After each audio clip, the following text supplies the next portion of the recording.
તાલીમી વિમાન ક્રેશ થયા હોવાની એક ઘટના સામે આવી છે। તાલીમી વિમાન ક્રેશ થઈ અને તળાવની અંદર પડ્યું છે।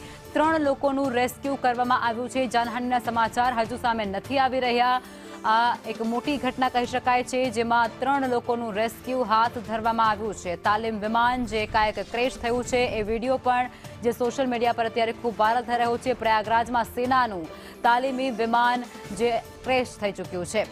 તાલીમી વિમાન જે ક્રેશ થઈ અને તળાવમાં પડ્યું હતું, જેમાંથી 3 લોકોનું રેસ્ક્યુ હાથ ધરવામાં આવ્યું છે। આ વિડીયો પણ અત્યારે સોશિયલ મીડિયા પર ખૂબ વાયરલ થઈ રહ્યો છે, જેમાં આ તાલીમી જે પ્લેન છે તે ક્રેશ થયું છે પ્રયાગરાજમાં આખી ઘટનાને અંજામ, જેમાં પ્રયાગરાજમાં સેનાનું વિમાન જે ક્રેશ થયું છે।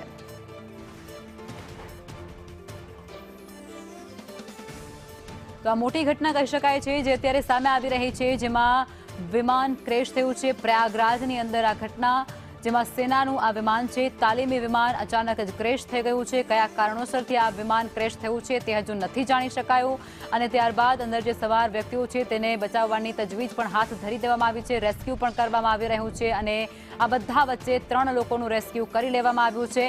3 લોકોને સુરક્ષિત બચાવી લેવામાં આવ્યા છે। અન્ય જાનહાનિ થઈ છે કે કેમ તેને લઈ અને હજુ વિગતો સામે નથી આવી, પરંતુ ટીવી સ્ક્રીન પર ચાલતો આ વિડીયો જે અત્યારે ખૂબ વાયરલ થઈ રહ્યો છે, પ્રયાગરાજની અંદર આખી ઘટનાને અંજામ મળ્યો છે, જેમાં સેનાનું તાલીમી વિમાન જે અચાનક જ ક્રેશ થઈ ચૂક્યું છે। કયા કારણોસર આ વિમાન ક્રેશ થયું છે તેને લઈ તપાસ હાથ ધરાઈ છે।